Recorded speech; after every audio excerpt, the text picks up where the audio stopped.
Europe 1. Le grand direct des médias avec Jean-Marc Morandini. Et comme on le fait régulièrement dans cette émission, on a décidé de réunir autour de cette table les téléflingueurs pour parler de tout ce qui fait l'actualité des médias. Avec nous donc Florence Leméoté, bonjour. Vous êtes journaliste à Télé 2 Semaines. Éric Pavon, bonjour. Bonjour. Directeur de la rédaction de Téléstar et de Télépoche. Et puis Nicolas Voller, bonjour. Bonjour, rédacteur en chef à TV Mag et présentateur du Buzz TV du Mag Orange. Alors on va commencer par parler de Rising Star. On a parlé tout à l'heure dans l'actu média.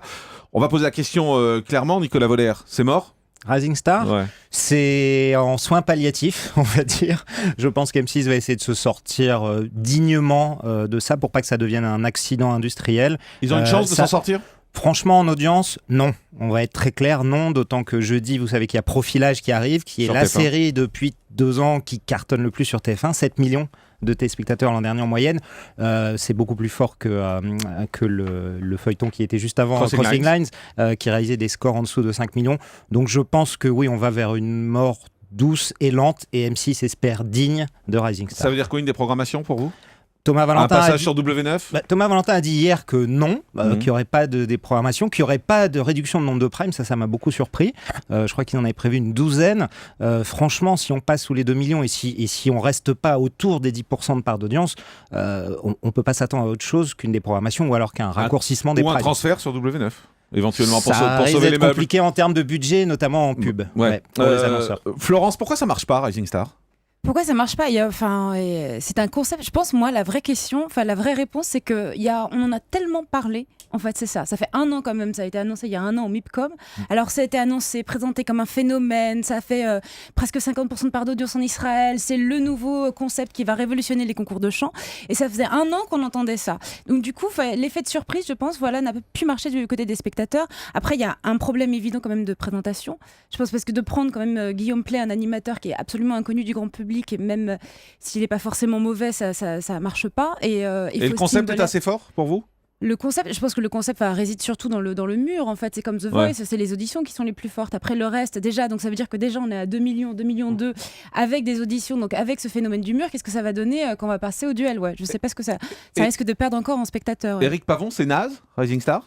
Non, non, c'est pas naze, mais je pense que c'est pas destiné forcément à un public comme celui de The Voice, parce qu'il faut télécharger l'appli, il faut voter, donc il y a... Ils disent qu'il y a beaucoup de votes, hein. Ils parlent de 2 millions, 3 millions, enfin Oui, selon mais- les versions, c'est 1 million, 2 là-dessus, millions ou 3 millions. Ouais, là-dessus, c'est plutôt bien. M6 a Oui, beaucoup c'est ça. innové C'est- quand c'est- même. c'est On peut leur là-dessus- tirer notre Voilà, chapeau c'est là-dessus. là-dessus qu'ils communiquent d'ailleurs, les dirigeants d'M6, pour rassurer les annonceurs. C'est pour ça que moi je ne crois pas à un passage sur W9, parce qu'en fait il y a des enjeux publicitaires derrière et qui vont tout faire effectivement pour maintenir. Ils remonteront pas, à mon avis, au-delà des 2 millions, sauf si buzz énorme à un moment donné, mais on ne sait pas exactement combien il y a d'émissions, ils nous l'ont jamais dit, donc on ne sait pas s'ils peuvent très bien s'arrêter à 7-8 émissions, en fait, raccourcir très vite. Et je vois pas du tout un transfert sous W9 pour ces raisons-là. Et Thomas Joubert nous le disait derrière, hein, l'écran pub passe de 60 000 € les 30 secondes à 40 000 € les 30 secondes à partir de jeudi. Un soir à la Tour Eiffel sur France 2 et ce fameux buzz autour du canular de Nicolas Bedos qui a permis à l'émission de dépasser enfin le million de téléspectateurs, ce qui n'avait pas été le cas pour la première. Florence, c'était drôle ? Moi, ça m'a pas fait rire plus que ça.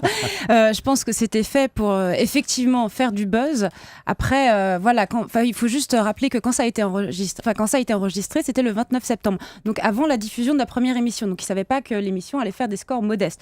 Mais c'était manifestement fait pour faire du buzz. On a Nicolas Bedos qui fait un canular. On n'aurait jamais autant parlé de l'émission. Donc en ça, c'est réussi. Ça, c'est vrai. En ça, c'est réussi parce que quand même l'émission n'a quand même pas un concept révolutionnaire. C'est un tel robinet à promotion cette émission qu'on est proche de Vivement Dimanche.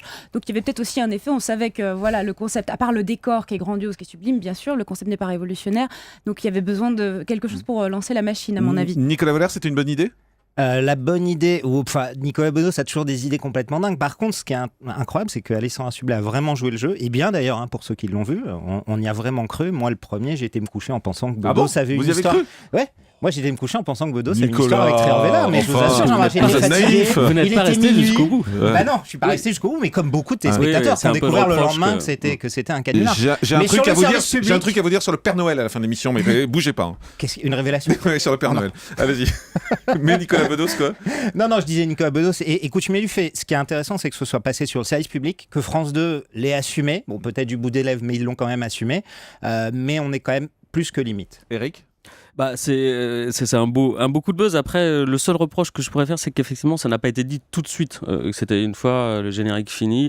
Et parce qu'ils ont joué le jeu pendant l'enregistrement. Je crois que la séquence a été enregistrée après, pour pas que dans le public ça puisse fuiter. Voilà, la salle vide. Après, il faut reconnaître que c'était assez drôle. Moi, j'ai été assez amusé en fait par les réactions sur les réseaux sociaux et notamment de mes confrères journalistes qui se demandaient juste avant l'émission est-ce que quelqu'un a reçu le livre de Bedos, est-ce que vous pouvez me l'envoyer. Voilà, ce qui prouve aujourd'hui dans la démarche de Nicolas Bedos de dire que tout va très vite aujourd'hui, que les infos sont pas vérifiées, qu'il y a une pipolisation, et il a tout à fait raison. Donc pour ce coup, moi j'ai trouvé ça plutôt drôle et plutôt réussi, et ça remet un petit peu les choses à leur place, même à notre niveau à nous. Un mot sur Claire Chazal, qui était l'invitée de Nikos samedi dernier sur Europe 1 dans son émission Sortez du cadre. Elle expliquait que sa place était très enviable, qu'elle avait dû se battre parfois pour garder cette place. Elle est indéboulonnable, Claire Chazal, pour vous, Nicolas Voller?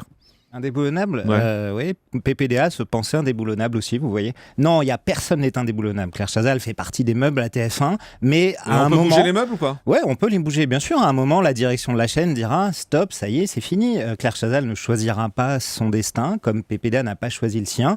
Effectivement, elle a eu de la concurrence. Il y a eu Anne-Sophie Lapix, il y a eu Laurence Ferrari. On se souvient tous de ce qui s'est passé. Elle est toujours là. Pour combien de temps, je ne sais pas, mais non, elle n'est pas indéboulonnable. Florence, pourquoi est-ce qu'elle est toujours là, Claire Chazal, justement? C'est la meilleure?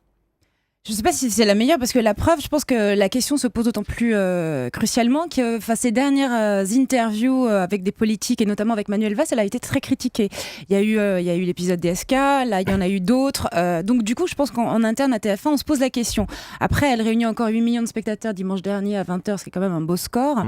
Mais elle a quand même une remplaçante, Anne-Claire Coudray, qui est aussi efficace, qui est un peu plus jeune et qui plaît aussi au public, parce que nous, à Télé 2 Semaines, on avait fait un sondage qui lit bien le prompteur. Fin août dernier pour savoir est-ce que... C'est super méchant, ça. Claire Chazal parfois a des problèmes de lecture de prompteur. Ah oui, c'est ça, vous voulez dire par rapport à Claire Chazal, d'accord. Et on avait fait un sondage fin août en fait pour savoir si Anne-Claire Coudray devait remplacer Claire Chazal. À 78%, en fait, les internautes, et il y avait eu 1600 votes, ont répondu oui. Donc elle commence à avoir chaud, voilà, Claire je Chazal. pense qu'elle commence à avoir chaud. Et ça fait quand même 23 ans qu'elle est là. Elle a dépassé PPDA. Ouais. Dans l'actualité également, il y a cette tension entre Michel Denisot et Cyril Hanouna. Tension pendant ce week-end, les deux se sont un peu taclés. Alors ce qui est étonnant, c'est que Michel Denisot, c'est Canal+, Cyril Hanouna, c'est D8. Les deux sont dans le même groupe, dans le groupe Canal+. Éric Pavon, pourquoi il y a cette tension entre les deux? Je ne sais pas si on peut vraiment parler de tension. C'est le succès d'Hanouna qui dérange? Je crois pas que ça dérange, parce que moi je serais le patron de Canal, je serais très heureux d'avoir les deux émissions, les deux talk shows qui cartonnent le plus à la télé au même officiellement. Mais bon, non, mais ce qui est aussi vrai. Enfin, je pense qu'en tant que patron, après, à un moment donné, si ça commence à déraper et qu'on sent vraiment des tensions vives, je pense que ça se passera dans le bureau de Bertrand Méheux. Personne n'en saura rien et ça se calmera aussi vite et ils se serreront la main. Comme vous, ça a pu vous arriver de serrer la main avec Cyril Hanouna, mais je crois pas qu'il y ait franchement de tension. Il y a une vraie tension sur le Grand Journal, parce que je pense que le Grand Journal aujourd'hui, le concept est dépassé. C'est surtout ça le souci, et que demain, je souhaite à Canal de renouveler le Grand Journal, de donner peut-être les commandes à Barthès et de faire une autre émission, et les deux cohabiteront. Voilà. C'est la dernière saison du Grand Journal pour vous avec Antoine Decaune, si je comprends bien.